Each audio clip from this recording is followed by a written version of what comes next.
Hello friends, आपके जो भी डाउट्स है वो कमेंट्स में लिखिए। आपके सारे डाउट्स 7 आवर्स के अंदर सॉल्व कर दिए जाएंगे। अगर आप इस वीडियो की नोट्स चाहते हो तो टेलीग्राम की लिंक नीचे डिस्क्रिप्शन से मिल जाएगी। ओके, हमारा अगला टॉपिक है सिग्निफिकेंट फिगर्स। तो अब क्वेश्चन है कि सिग्निफिकेंट फिगर्स को हम लोग क्यों फाइंड करेंगे, क्यों सिग्निफिकेंट फिगर्स है होते हैं, राइट। मान लीजिए कि आप अपनी स्केल को ध्यान में लेते हो। आपकी स्केल लगभग 15 सेंटीमीटर तक होती है, राइट। अब आपकी उस स्केल से आप एक पेन की लेंथ फाइंड करते हो और वो लेंथ आपको मिली 12.4। बट एक्चुअली जो आपकी पेन है वो 12.4 और 12.5 के बीच पे आकर अटकी है। मतलब कि आपकी जो पेन की रियल लेंथ है वो इन दोनों वैल्यू के बीच है, राइट। तो ऑब्वियसली आप ज़्यादा एक्यूरेसी लाने के लिए कुछ ना कुछ करेंगे। मान लीजिए कि आपको ऐसा लग रहा है कि आपकी जो पेन है वो एग्जैक्ट 12.4 और 12.5 के बीच है, तो आप क्या करोगे? आप अपना आंसर लिखोगे 12.45। तो मेज़रमेंट के हिसाब से जो अपने जो फिफ्थ जो लास्ट वाला डिजिट लिखा वो एक्यूरेट नहीं है। मतलब कि आपने वो मेज़रमेंट नहीं किया है, आपने वो सिर्फ अप्रोक्सीमेशन से लिखा हुआ है। परफेक्ट वैल्यू तो नहीं को कह सकते इसको, बट उस वैल्यू को ऐड करके आपने अपने आंसर में ज़्यादा एक्यूरेसी ला दी। क्यों? क्योंकि आपको पता है कि आपका मेज़रमेंट 12.4 और 12.5 के बीच है, राइट। तो ये जो लास्ट वाला डिजिट है वो इसलिए इम्पोर्टेंट है कि वो आने से आपका जो ये आंसर हो गया वो ज़्यादा एक्यूरेट हो गया, राइट। तो इसीलिए सिग्निफिकेंट फिगर्स की ज़्यादा वैल्यू होती है। सिमिलरली मान लीजिए कि आप थर्मोमीटर से टेम्परेचर चेक कर रहे हो, राइट। और थर्मोमीटर में मान लीजिए कि आपने जो भी टेम्परेचर चेक किया उसमें 98 डिग्री एंड 99 डिग्री के बीच आपका आंसर आ रहा है एग्जैक्टली यहाँ पर। तो यहाँ पर 98 और 99, अगर आपका जो मेज़रमेंट है वो मान लीजिए कि 98 के नज़दीक है, राइट। तो आप अप्रोक्सीमेट वैल्यू क्या लिखोगे?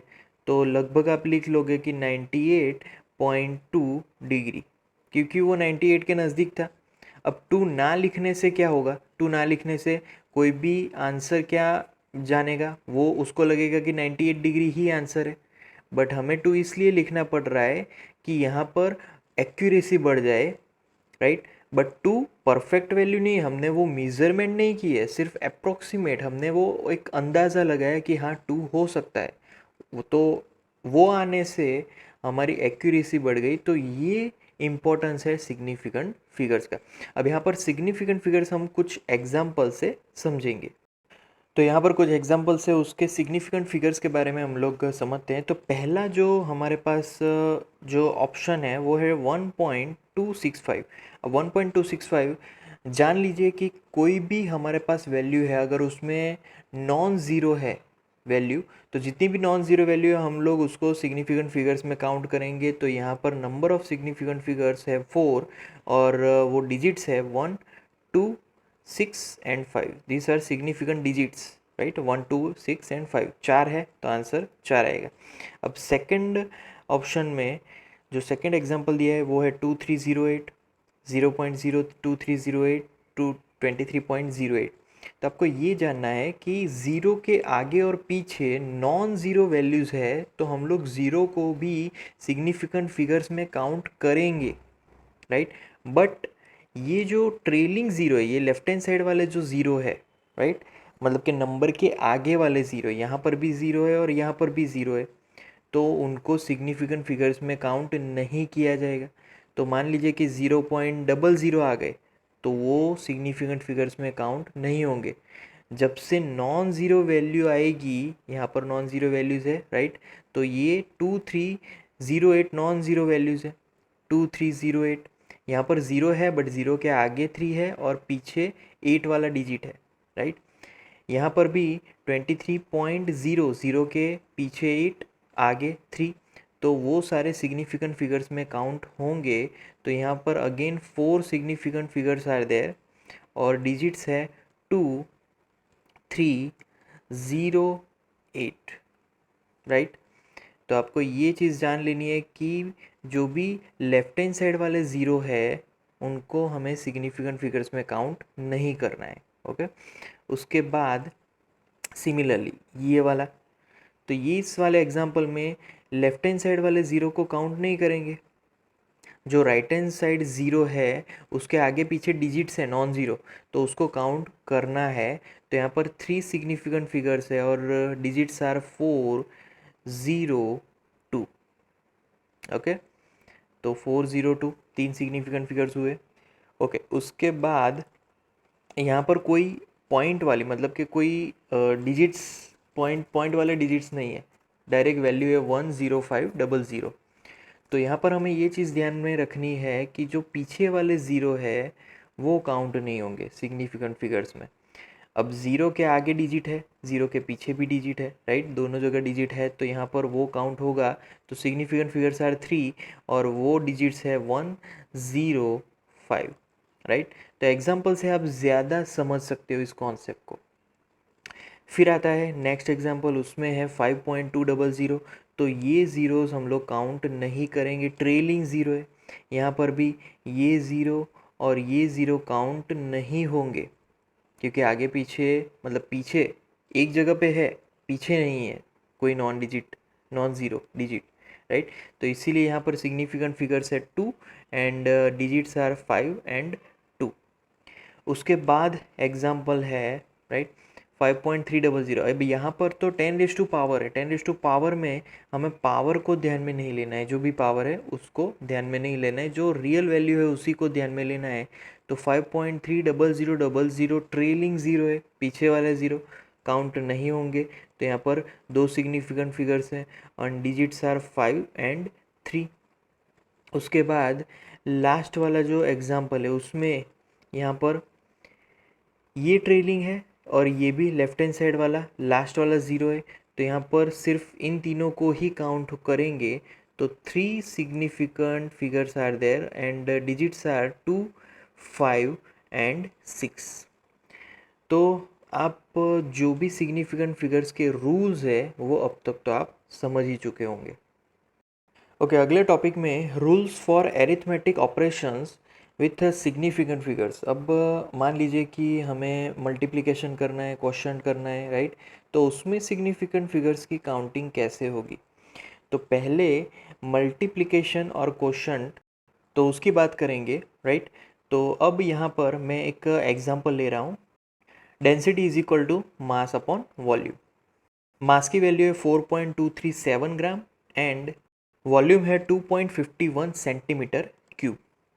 अब यहाँ पर हमें ये देखना है कि इन दोनों में से कौन सी वैल्यू लीस्ट सिग्निफिकेंट फिगर्स वाली है, क्योंकि मल्टीप्लिकेशन और डिवीज़न में हमें ये देखना है कि जो वैल्यू लीस्ट सिग्निफिकेंट फिगर्स वाली है आंसर भी उसी का होना चाहिए, उसी डिजिट्स में, उसी नंबर ऑफ डिजिट्स में होना चाहिए। क्योंकि अगर मान लीजिए कि 2.53 है, राइट, 2.51 है यहाँ पर, तो 2.51 तक हम लोग फिक्स रह सकते हैं, बट यहाँ पर कैलकुलेशन के बाद जो फोर्थ डिजिट होगी वो हमारी एक्यूरेट नहीं होगी, तो हमें यहाँ पर 3 डिजिट तक ही जाना है।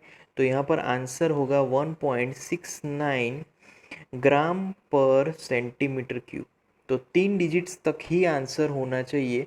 यही रूल है मल्टीप्लिकेशन और डिवीज़न में भी। तो यहाँ पर हमने डिवीज़न का आंसर ला दिया, मल्टीप्लिकेशन में भी सेम। मान लीजिए कि इन्हीं दोनों का हमें मल्टीप्लिकेशन करना है और जो भी आंसर हमें मिला वो आंसर भी 3 सिग्निफिकेंट फिगर्स में ही होना चाहिए, राइट। यही परफेक्ट रूल है सिग्निफिकेंट फिगर्स का फॉर एरिथमेटिक ऑपरेशन। अब ये मल्टीप्लिकेशन और डिवीज़न की बात हो गई, अब बात करेंगे एडिशन एंड सब्ट्रैक्शन। तो एडिशन एंड सब्ट्रैक्शन में मैं यहाँ पर एडिशन का, राइट, एक एग्जांपल ले रहा हूँ।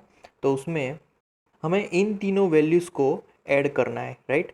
अब इन तीनों वैल्यूज़ को ऐड करने के बाद जो आंसर मिल रहा है वो है 663.821। ये हमारा आंसर है ग्राम्स में, राइट, तीनों ग्राम्स में वैल्यू है। अब यहाँ पर हमें इसको सिग्निफिकेंट फिगर्स में प्रॉपर वे में रूल के हिसाब से उसको कन्वर्ट करना है। तो यहाँ पर देखना है कि लीस्ट सिग्निफिकेंट फिगर्स मतलब कि पॉइंट के बाद जो लीस्ट सिग्निफिकेंट फिगर्स है वो कौन सी वैल्यू है। तो आफ्टर डिजिट जो लीस्ट सिग्निफिकेंट फिगर्स वैल्यू है ना वो है यहाँ पर 227.2, राइट। अगर टोटल लीस्ट सिग्निफिकेंट फिगर्स की बात की जाए तो टोटल यहाँ पर है 3 ही है, बट हमें टोटल नहीं देखना है। After digit value least significant figure इसी के पास है और वो है सिर्फ 0.2, मतलब कि 1 सिग्निफिकेंट फिगर से डिजिट के बाद। यहाँ पर 2 है और यहाँ पर 3 है, बट यहाँ पर हमें डिजिट के बाद देखना है 1 सिग्निफिकेंट फिगर। तो हमारा आंसर भी पॉइंट मतलब कि डिजिट के बाद सिर्फ एक सिग्निफिकेंट फिगर्स में कन्वर्ट हुआ होना चाहिए। तो यहाँ पर जो हमारा आंसर होगा वो होगा 663, राइट, 0.8 ग्राम। तो 663.8 ग्राम ये हमारा फाइनल आंसर होगा डिजिट के बाद सिर्फ एक figure. That is our final answer. तो सिमिलरली सब्ट्रैक्शन में भी यही रूल अप्लाई होगा। हमें यहाँ पर एडिशन और सब्ट्रैक्शन में दोनों में ही डिजिट के बाद कितने लीस्ट सिग्निफिकेंट फिगर्स है वो ध्यान में रखने हैं। अब हमारा अगला टॉपिक है rounding off the uncertain digits, right. Rounding off पहले समझ लेते हैं, बहुत ही इजी कॉन्सेप्ट है। देखिए, मान लीजिए कि हमारे पास एक वैल्यू है 2.746, राइट। अब यहाँ पर हमें सिर्फ इसको 3 सिग्निफिकेंट फिगर्स में कन्वर्ट करना है। तो लास्ट वाला 6 है, 6 मतलब कि 5 से ज़्यादा। तो मान लीजिए कि जो लास्ट वाला डिजिट है वो 5 से ज़्यादा है, तो वो आगे वाले एक डिजिट मतलब कि यहाँ पर आगे वाला डिजिट है 4, उसको एक नंबर से बढ़ा देगा। तो यहाँ पर ये कन्वर्ट हो जाएगा 2.75 में, मतलब कि एक नंबर बढ़ गया, राइट। सिमिलरली मान लीजिए कि आपके पास एक वैल्यू है वो है 2.743। अब इसको 3 सिग्निफिकेंट फिगर्स में हमें कन्वर्ट करना है, तो क्या आंसर मिलेगा वो देखना है। तो यहाँ पर ये जो लास्ट वाला डिजिट है वो 5 से कम है, तो हमारा जो आंसर होगा वो वही का वही रह जाएगा, मतलब कि 2.74। वहाँ पर कोई भी चेंजेस नहीं होने वाला है। तो सिंपल आपको ये देखना है कि 5 से ज़्यादा है या फिर 5 से कम है। 5 से ज़्यादा है तो एक नंबर बढ़ जाएगा वहाँ पर, बट 5 से कम है तो वो वही का वही रहने वाला है। ओके, फिर उसके बाद मान लीजिए कि आपके पास जो वैल्यू है 2.74 और यहाँ पर एग्जैक्टली 5 है, ना 5 से ज़्यादा ना 5 से कम। तो तब क्या किया जाए, राइट, ना 5 से ज़्यादा ना 5 से कम, और हमें यहाँ पर 3 सिग्निफिकेंट फिगर्स में कन्वर्ट करना है इस वैल्यू को। तो क्या आंसर होगा।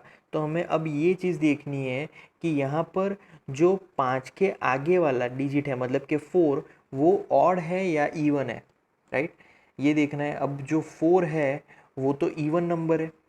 अब इवन नंबर है तो हमारा जो आंसर होगा वो एज इट इज़ हमें रखना है, मतलब कि 2.74, राइट।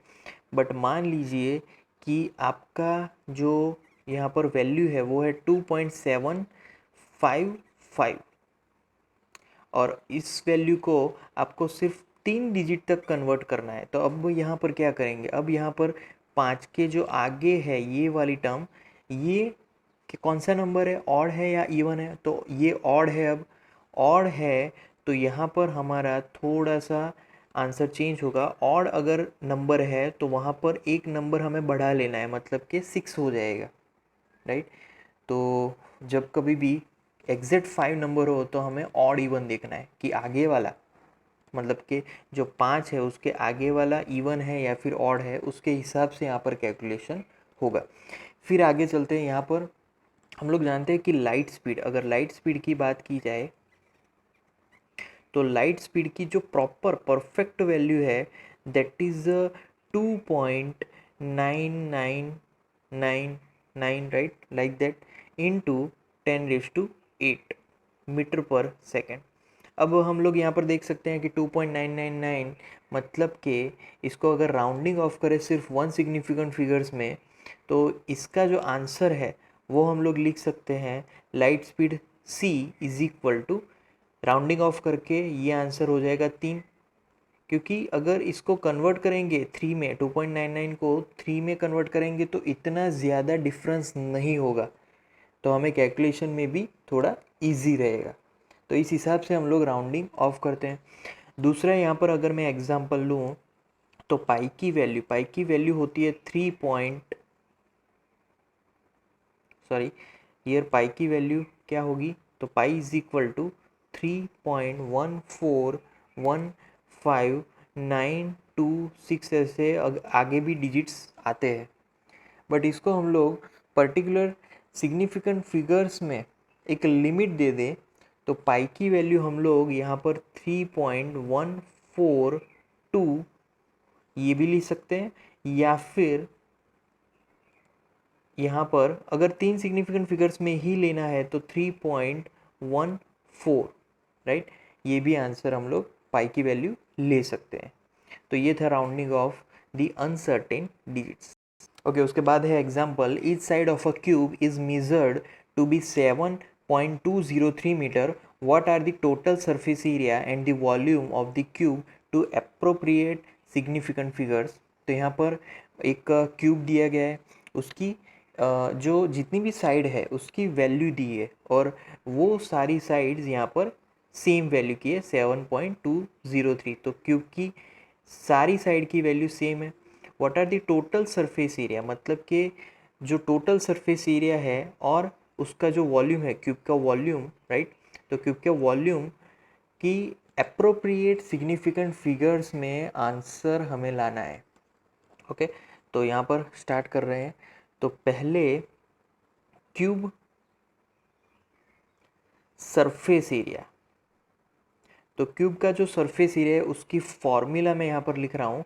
तो क्यूब सरफेस एरिया की फॉर्मूला है 6, क्योंकि 6 साइड्स होती है क्यूब की, इनटू 7.203 स्क्वायर, राइट। और सरफेस एरिया है तो उसका आंसर हमें मीटर स्क्वायर में मिलने वाला है, राइट। देन यहाँ पर कैलकुलेशन हमें मिलने वाली है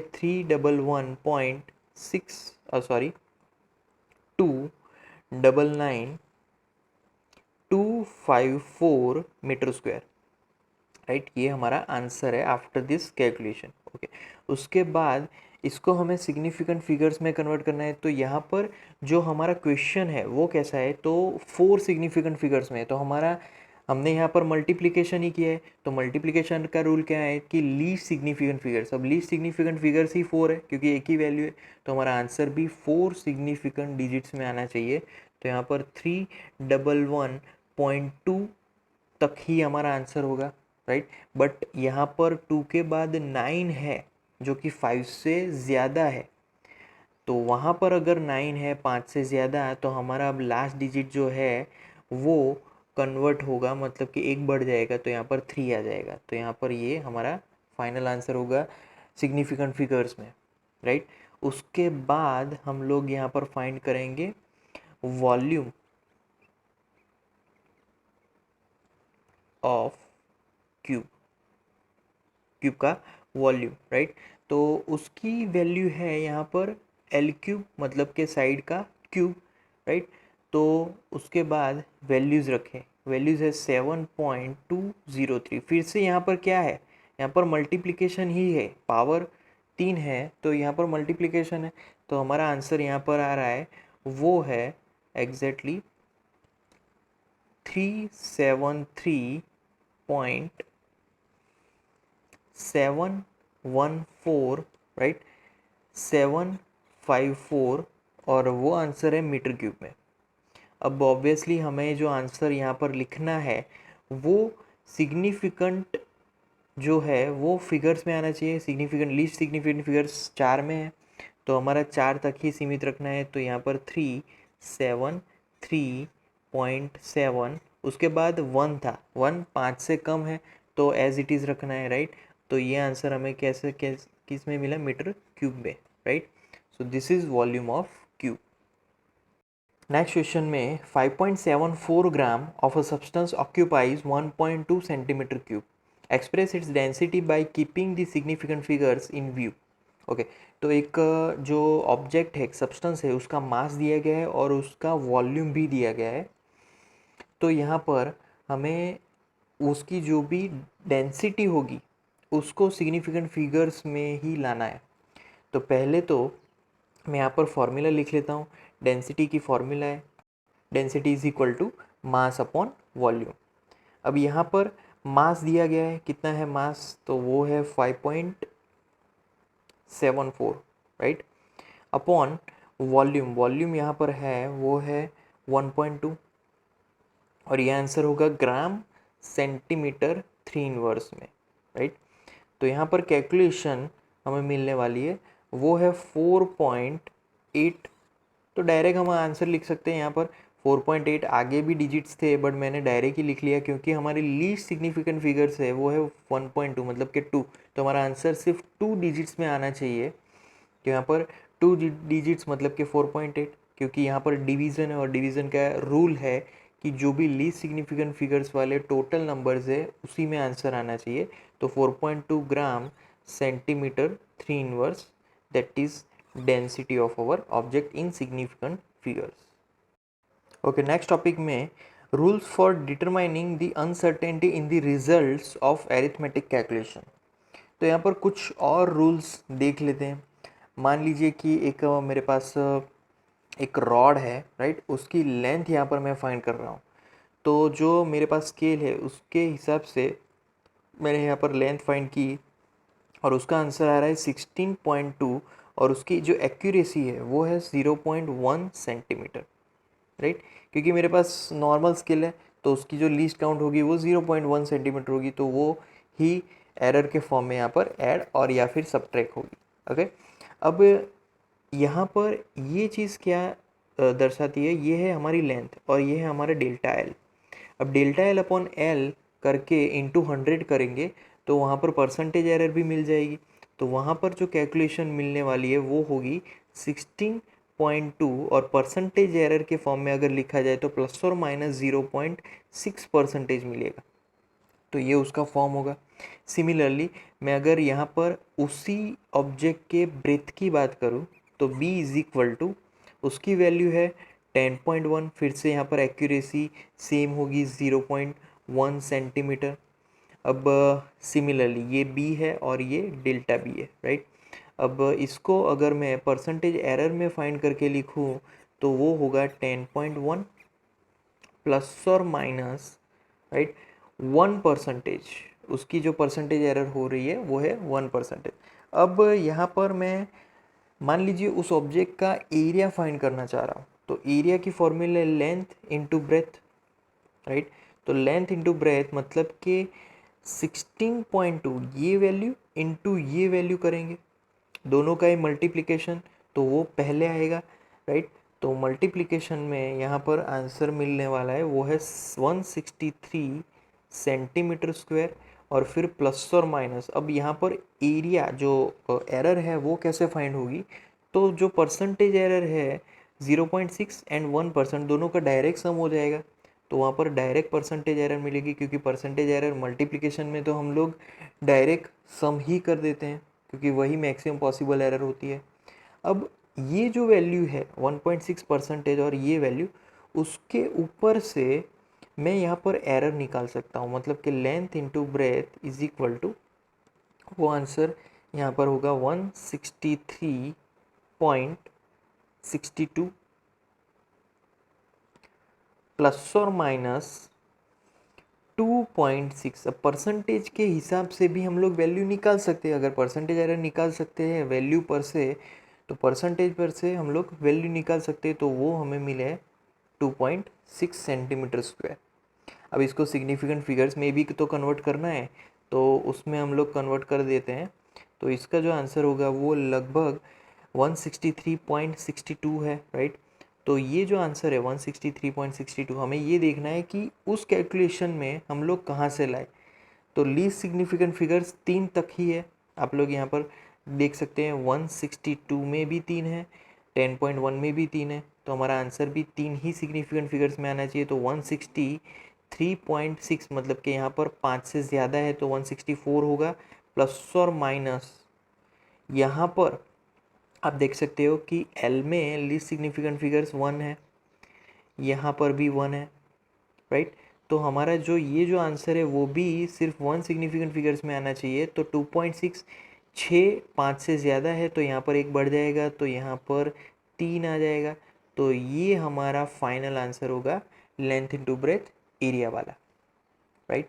तो यहाँ पर जो एरिया है मतलब कि डेल्टा ए, एरिया में जो अनसर्टेनिटी है वो कितनी है, तो वो है 3 सेंटीमीटर स्क्वायर। मतलब कि 3 सेंटीमीटर स्क्वायर हमारे रियल आंसर से ज़्यादा भी हो सकता है या फिर कम भी हो सकता है। तो ये उसका अनसर्टेनिटी का कॉन्सेप्ट है। अब इसका दूसरा जो रूल है वो हम लोग देखते हैं। अब दूसरा रूल में ज़्यादा कुछ नया नहीं है। मान लीजिए कि हमारे पास दो सब्ट्रैक्शन के लिए दो वैल्यू है 12.9 माइनस 7.06 ग्राम, राइट। अब दोनों ग्राम्स में ही वैल्यू है, ये भी ग्राम्स में है। दोनों का सब्ट्रैक्शन का जो आंसर हमें मिल रहा है वो आंसर है that is equal to 5.84। But हमें यहाँ पर सब्ट्रैक्शन में एक रूल था कि हमें ये देखना है कि डिजिट मतलब के पॉइंट के बाद कौन सी वैल्यू लीस्ट सिग्निफिकेंट नंबर वाली है, हमें उसी में आंसर लाना है। तो हमारा आंसर भी पॉइंट के बाद उसी डिजिट्स उसी नंबर तक होना चाहिए हमारा आंसर, राइट। तो उसी नंबर तक आंसर, तो यहाँ पर ये आंसर चेंज होके हमारा आंसर मिलने वाला है 5.8। अब ये जो 4 है वो 5 से कम है, इसीलिए हमारा आंसर 5.8 मिलेगा। तो इसको आंसर को इसी सिग्निफिकेंट फिगर के हिसाब से हमें यहाँ पर उसको रिप्रेजेंट करना है। बिकॉज जो एडिशन है और सब्ट्रैक्शन है उसमें जो अनसर्टेनिटी है उसमें थोड़ा सा डिफरेंट जो मिक्स जो हम लोग बोलते हैं ना, तो थोड़ा सा चेंज होता है, राइट। तो यहाँ पर हम लोग मिनिमम सिग्निफिकेंट फिगर्स नहीं देते हैं। एडिशन एंड सब्ट्रैक्शन में हम लोग डिजिट्स के बाद वाली जो मिनिमम सिग्निफिकेंट फिगर्स वाली वैल्यू है वही देखते हैं। तो यही चीज़ हमें देखनी है। अब नेक्स्ट एग्जांपल लेते हैं। मान लीजिए कि मेरे पास एक का मास है m is equal to 1.02 gram, right. 1.02 gram में जो हम लोग बोलते हैं ना एक्यूरेसी, तो एक्यूरेसी उसमें ऑब्वियसली इस वैल्यू पर से उसकी एक्यूरेसी क्या होगी, तो वो होगी प्लस और माइनस 0.01 ग्राम, राइट, लीस्ट काउंट के हिसाब से। अब सिमिलरली मान लीजिए कि मेरे पास दूसरा एक मास है, वो मास है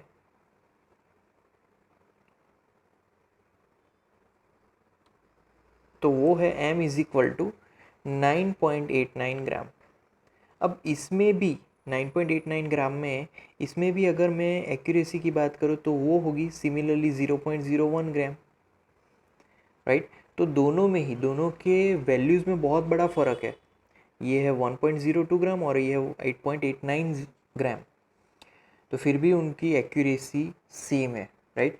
तो 1.02 ग्राम की बात करें तो 1.02 ग्राम में relative error is equal to, तो वो होगा 0.01 अपॉन 1.02, राइट, इनटू 100%। अगर परसेंटेज एरर है तो इनटू 100%, तो यहाँ पर मैं परसेंटेज एरर भी लिख लेता हूँ, तो ये हमारा परसेंटेज एरर आएगा, तो ये p है, राइट। तो वो आंसर हमें मिलने वाला है 1%, राइट। सिमिलरली अगर मैं यहाँ पर सेम वे में 9.89 की बात करूँ उस वैल्यू की परसेंटेज एरर, तो that is equal to 0.01 upon क्या होगा 9.89 इंटू 100%, तो वो हमारा आंसर आएगा प्लस और माइनस 0.1%, राइट। तो प्लस और माइनस 0.1% और यहाँ पर 1%, बहुत ही बड़ा डिफरेंस है। तो यहाँ पर हमें एक चीज़ ध्यान में रखनी है कि जो भी सिग्निफिकेंट फिगर्स में जो भी डिजिट्स है, राइट, उसकी जो रिलेटिव एरर है वो सिर्फ n पे डिपेंड नहीं होती, बट वो जो नंबर है, राइट, वो नंबर पर भी डिपेंड होती है कि नंबर कैसा है। सिर्फ हमें एक्यूरेसी लेने से मतलब कि 0.01 पे ही सिर्फ वो डिपेंड नहीं करती, हमारा जो रियल नंबर है 1.02 एंड 9.89 उस पर भी डिपेंड करती है, राइट। अब सिग्निफिकेंट फिगर्स को हम लोग अप्लाई करने के बाद थोड़ा यहाँ पर जो कॉम्प्लेक्सिटी है वो थोड़ी बढ़ जाती है। कैसे, मैं एक और एग्जांपल आपको बताता हूँ। मान लीजिए कि आपके पास एक वैल्यू है, वो है 9.58, राइट। अब 9.58 वैल्यू को आप अगर उसका रेसिप्रोकल लो, मतलब कि 1/9.58 करो, तो 1/9.58 is equal to 0.104 and so on मिलेगा। बट हमारा तो आंसर हमें सिग्निफिकेंट फिगर्स में ही लाना है, तो 3 डिजिट तक ही हमें उसको लिमिट देनी है। तो यहाँ पर आंसर हमारा 3 डिजिट तक ही होगा। एक्चुअली उसके आगे भी आंसर आता है, बट सिग्निफिकेंट फिगर के रूल के हिसाब से ये आंसर हमें मिल रहा है 0.104। ओके, अब मैं क्या कर रहा हूँ कि ये जो मेरा आंसर है ना, उसको फिर से मैं रेसिप्रोकल लेता हूँ, मतलब कि 1/0.104। तो उसका आंसर एक्चुअली हमें 9.58 मिलना चाहिए, बट यहाँ पर उसका आंसर मिल रहा है 9.62। तो ये आंसर सिग्निफिकेंट फिगर के एप्लीकेशन, मतलब अप्लाई किया, फिर चेंज हो गया हमारा आंसर। एक्चुअली चेंज नहीं होना चाहिए था, राइट। तो यहाँ पर थोड़ी सी कॉम्प्लेक्सिटी बढ़ जाती है सिग्निफिकेंट फिगर्स के आने से, राइट। बट फिर भी सिग्निफिकेंट फिगर्स का जो एप्लीकेशन है, उसको अप्लाई करने से हमारी जो वैल्यूज़ है उसमें एक्यूरेसी बढ़ जाती है। ओके, नेक्स्ट टॉपिक में है डायमेंशंस ऑफ फिजिकल क्वांटिटीज़। यहाँ पर डायमेंशंस मतलब कि अब हम लोग एक अलग ही कॉन्सेप्ट यहाँ पर पढ़ने जा रहे हैं कि सारे फिजिकल क्वांटिटीज़ को एक पर्टिकुलर डायमेंशंस दिया जाए और उसी से हम लोग उसके डायमेंशन को रिकॉग्नाइज करें, राइट। अब डायमेंशंस कैसे होते हैं, तो वो एक पर्टिकुलर वे में एक सिंपल रिप्रेजेंटेशन होते हैं, राइट। तो उसको हम लोग यहाँ पर स्टडी करेंगे। मान लीजिए कि पहले हम लोग मास को ध्यान में लेते हैं। मास का हम लोग डायमेंशन उसको लिखेंगे कैपिटल एम, राइट। तो मास के डायमेंशन को हम लोग कैपिटल एम से रिप्रेजेंट करेंगे। टाइम के डायमेंशन को कैपिटल टी से रिप्रेजेंट करेंगे, राइट। यहाँ पर टाइम है, उसको कैपिटल टी से ही लिखेंगे। अगर करंट इलेक्ट्रिसिटी है तो उसको कैपिटल ए से रिप्रेजेंट करेंगे। एम्पियर की पीछे, मतलब कि एम्पियर का जो कैपिटल ए फर्स्ट डिजिट है, उससे हम लोग उसको रिप्रेजेंट करेंगे। लेंथ, लेंथ की जितनी भी डायमेंशन है, जैसे कि डिस्टेंस है, डिस्प्लेसमेंट है, वो सारे लेंथ में आते हैं, तो लेंथ को हम लोग कैपिटल एल से रिप्रेजेंट करेंगे। थर्मोडायनेमिक टेम्परेचर को कैपिटल टी से रिप्रेजेंट करेंगे, सॉरी हियर उसको हम लोग कैपिटल के से रिप्रेजेंट करेंगे। केल्विन साइंटिस्ट के नाम के जो फर्स्ट अल्फ़ाबेट है, उससे हम लोग रिप्रेजेंट करने वाले हैं कैपिटल के से। फिर है ल्यूमिनस इंटेंसिटी। ल्यूमिनस इंटेंसिटी को हम लोग स्मॉल सी स्मॉल डी से रिप्रेजेंट करेंगे। कैंडेला के यूनिट के हिसाब से यहाँ पर रिप्रेजेंटेशन है। अमाउंट ऑफ सब्सटेंस, उसको हम लोग मोल से रिप्रेजेंट करेंगे, MOL, जो कि उसका यूनिट भी है। अब मान लीजिए कि हमारे पास एक फॉर्मूला है एरिया की। एरिया की फॉर्मूला क्या है, लेंथ इंटू ब्रेथ, राइट। अब लेंथ एक काइंड ऑफ लेंथ, वो तो हमें पता है, राइट। तो उसका रिप्रेजेंटेशन हम लोग करेंगे बॉक्स में कैपिटल एल को रखकर। फिर ब्रेथ है, तो ये जो ब्रेथ है वो और कुछ नहीं, वो भी एक काइंड ऑफ लेंथ ही है, तो उसका रिप्रेजेंटेशन भी लेंथ से ही होगा। तो यहाँ पर एल इंटू एल करेंगे तो L2 हो जाएगा, राइट। तो यहाँ पर हम लोग कह सकते हैं कि जो एरिया का डायमेंशन है वो लेंथ के 2 पावर के बराबर है। सिमिलरली मान लीजिए कि आपके पास वॉल्यूम की फॉर्मूला है, तो वॉल्यूम की फॉर्मूला है वो है लेंथ, ब्रेथ, हाइट, राइट। तो अब यहाँ पर मैं उसके डायमेंशंस अगर लिखूँ तो लेंथ का तो सिंपल कैपिटल एल ही होगा। फिर ब्रेथ ही एक काइंड ऑफ लेंथ है, वो भी एल होगा। और हाइट भी वन काइंड ऑफ लेंथ है, तो वो भी एल ही होगा। तो एल इंटू एल यहाँ पर L³ मिलेगा। तो वॉल्यूम का यहाँ पर जो डायमेंशन है वो होगा L³। तो वॉल्यूम 3 डायमेंशन में है लेंथ के, राइट। बट सिमिलर वे में एरिया में कोई भी मास नहीं है, तो हम लोग उसको वहाँ पर m⁻0 लिखेंगे, no dimension in mass. Similar T में भी कोई मास नहीं है, टी में भी कोई डायमेंशन नहीं है, तो t⁻0 मतलब कि टाइम में भी इसका कोई भी डायमेंशन नहीं है एरिया का। सिमिलरली वॉल्यूम की अगर बात करें तो वॉल्यूम में जो मास है, मास का कोई डायमेंशन नहीं है, m⁻0। टाइम का भी यहाँ पर कोई डायमेंशन नहीं है, t⁻0, राइट। तो जिसका डायमेंशन नहीं है उसके पावर में हमने 0 लिखना है, राइट। अगर मैं यहाँ पर दूसरा एक एग्जांपल लूँ फोर्स का, तो फोर्स की फॉर्मूला है F = मास इंटू एक्सेलरेशन। अब उसका डायमेंशन लिखेंगे तो यहाँ पर मास का डायमेंशन आगे हमने देखा था कैपिटल M, राइट। और एक्सेलरेशन का जो डायमेंशन होता है वो होता है ब्रैकेट में L अपॉन ब्रैकेट में t², राइट। तो m into L upon t² होगा। तो यहाँ पर इसको सिंप्लीफाई अगर करें तो सिंप्लीफाई करने से यहाँ पर mL t-2 मिलेगा। सो ये होगा फोर्स का डायमेंशन। इसका मतलब क्या हुआ, तो मास में अगर हम लोग अगर पावर नहीं लिख रहे तो ऑटोमेटिकली बाय डिफ़ॉल्ट आपको ये समझ लेना है कि मास की पावर 1 है, राइट, लेंथ की पावर 1 है। तो मास में डायमेंशन है 1, लेंथ में डायमेंशन है 1 और टाइम में डायमेंशन है -2। ये आपको यहाँ पर समझना है। मान लीजिए कि बाकी की तो यहाँ पर फिजिकल क्वांटिटीज़ आई ही नहीं, जैसे कि अमाउंट ऑफ सब्सटेंस है, ल्यूमिनस इंटेंसिटी है, थर्मोडायनेमिक टेम्परेचर है। तो आपको ऑटोमेटिकली बाय डिफ़ॉल्ट ये समझ लेना है कि बाकी की जो भी फिजिकल क्वांटिटीज़ है उसमें उसका डायमेंशन 0 है। तो हर जगह हम लोग उसको 0 0 0 लिखने नहीं जाने वाले, राइट। वैसे ही मान लीजिए कि आपके पास वेलोसिटी की फॉर्मूला है distance upon time, simple formula, right. अब इसका डायमेंशन हमें फाइंड करना है तो is equal to distance is one kind of length and नीचे टाइम है, टाइम मतलब कैपिटल टी। तो वेलोसिटी का यहाँ पर डायमेंशन फॉर्मूला मिल रहा है L1t-1, राइट। तो ये वेलोसिटी का डायमेंशन है, राइट।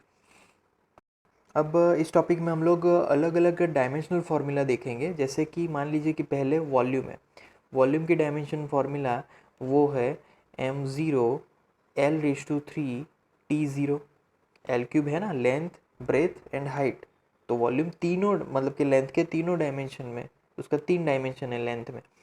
फिर आगे चलते हैं, मान लीजिए वेलोसिटी। तो वेलोसिटी की डायमेंशन फार्मूला है यहाँ पर वो है m0 L1 t-1, राइट। उसके बाद यहाँ पर मान लीजिए कि एक्सेलरेशन की यहाँ पर डायमेंशनल फार्मूला है वो है that is a is equal to m0 L1 t-2। ये एक्सेलरेशन की डायमेंशनल फार्मूला है, राइट। मान लीजिए कि आपके पास मास डेंसिटी है, तो मास डेंसिटी के डायमेंशनल फार्मूला में लिख रहा हूँ यहाँ पर mu is equal to mass density means mass upon volume, simple formula. तो bracket mass m1 L-3 t0। तो ये हो गया मास डेंसिटी का डायमेंशनल फार्मूला, राइट। फिर वॉल्यूम का देख लिया हमने, वेलोसिटी का देख लिया। अब फोर्स की बात करते हैं। तो फोर्स का अगर डायमेंशन आपको याद नहीं है तो फोर्स का डायमेंशन याद करने से पहले आपको उसकी फॉर्मूला याद कर लेनी है। तो फोर्स की फॉर्मूला मास इंटू एक्सीलरेशन। अब आप इजीली यहाँ पर लिख सकते हो, राइट, m1 L1 t-2। ये फोर्स का डायमेंशनल फार्मूला हो गया। उसके बाद डेंसिटी की अगर बात करें तो डेंसिटी की simple formula, density is equal to mass upon volume. तो उसका डायमेंशनल फार्मूला लिखेंगे तो ब्रैकेट में मास का dimensional formula m1 and volume का होगा L-3, राइट। t0 भी लिख सकते हैं, बट अगर 0 नहीं लिखा है तो बाय डिफ़ॉल्ट आपको समझ लेना है कि टाइम में कोई डायमेंशन नहीं है। और अगर बाकी की सारी फिजिकल क्वांटिटीज़ में कोई भी डायमेंशन अगर नहीं लिखी गई है तो उसको आपको बाय डिफ़ॉल्ट समझ लेना है कि उसकी डायमेंशंस जो नहीं लिखी है वो ऑटोमेटिकली 0 है। ओके, अब नेक्स्ट टॉपिक है dimensional analysis and it's applications. तो डायमेंशनल एनालिसिस और एप्लीकेशन में बेसिकली हमने ये डायमेंशनल कॉन्सेप्ट यहाँ पर रखकर हमने एक्चुअली क्या किया, उसके क्या एप्लीकेशंस है। तो हमने जो भी फिजिकल क्वांटिटीज़ है उसको हमने यूनिफाई किया है, मतलब कि हर एक को हम लोग mL, मोल, कैंडेला, केल्विन उसमें ही हम लोग लिख रहे हैं।